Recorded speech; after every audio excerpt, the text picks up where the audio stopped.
नमस्कार दोस्तों, स्वागत है आपका हमारे एस्ट्रोलॉजर राजकुमार जी के इस YouTube चैनल में। इस चैनल में हम आपके लिए लाए हैं संतान को गलत रास्तों से निकालने का चमत्कारी उपाय। अक्सर पेरेंट्स की ये शिकायत रहती है कि उनका बच्चा बहुत जिद्दी हो गया है। वो जब भी अपने बच्चे के साथ कहीं बाहर या मार्केट जाते हैं तो बच्चा चीखने चिल्लाने लगता है कि उसे ये सामान चाहिए, चाहे वो उनके बजट में हो या ना हो। तो समझना ये है कि बच्चे में ये जिद्दीपन आया कहाँ से है। 7 से 11 साल तक की उम्र के बच्चे लगभग कच्चे घड़े के समान होते हैं।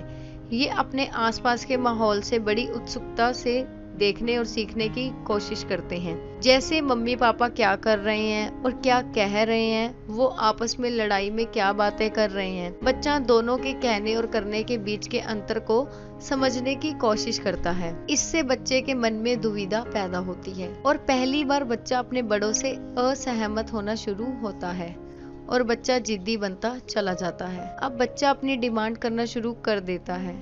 आपको ये समझना होगा कि आप जो भी कह रहे हैं और जो भी कर रहे हैं उसका बच्चे के नाजुक मन पर बहुत गहरा असर पड़ता है। इस उम्र में बच्चे का पूरा कंट्रोल आपके हाथों में ही है कि आप बच्चे को क्या बनाना चाहते हैं। आज हम आपको बताएंगे कुछ घरेलू उपाय जिससे आप अपने संतान को गलत रास्तों पर जाने से रोक सकते हैं। ये उपाय कुछ इस प्रकार हैं। पहला उपाय, बच्चों के सामने बहस ना करें।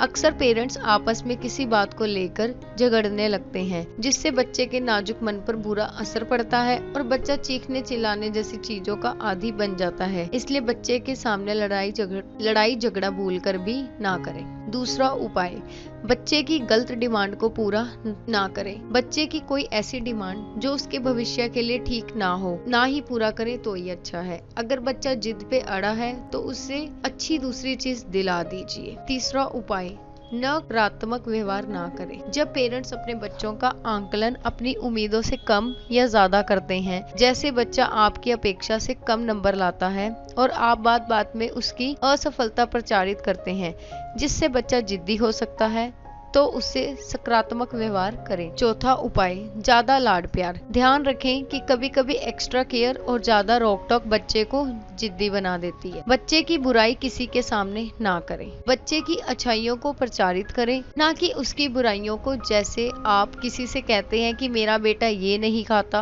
वो नहीं खाता। ऐसे कहने से अगर आपको भविष्य में बच्चे को वो चीजें खिलानी भी हैं तो वो नहीं खाएगा। इसके विपरीत अगर आप बच्चे के बारे में वो चीजें बताती हैं जो वो खाता है तो शायद बच्चा वो चीजें भी खा लेता है जो वो अपनी जिद में खाने के लिए मना करता है। सातवां उपाय, सकारात्मक माहौल बनाएं। किसी बच्चे की जिद छुड़ाने के लिए सबसे महत्वपूर्ण ये है कि हम ये समझें कि वो जिद्दी कैसे बना। यदि वो अपने आसपास के नकारात्मक माहौल की वजह से जिद्दी बना है तो अगर आप उस माहौल को धीरे धीरे बदलने की कोशिश करें तो बच्चे में बहुत तेजी से सुधार होगा। आठवां उपाय, पसंद नापसंद को समझें। बच्चे की भावनाओं और उसकी पसंद नापसंद को समझने की कोशिश करें। आप बच्चे से ऐसी बातें करें जो उसे पसंद हो, ऐसी बातें ना करें जो उसे नापसंद हो और उसके दिमाग में ये बातें नहीं आनी चाहिए कि उसकी बात नहीं मानी जा रही। अपनी बात मनवाइए लेकिन तरीके में उसकी खुशी शामिल हो। नौवां उपाय, बच्चों के साथ साथ समय बिताएं। बच्चों के साथ समय बिताएं और उनसे ढेर सारी बातें करें। आगे चल के आपके बच्चे अपनी बात खुल के आपसे कर पाएंगे।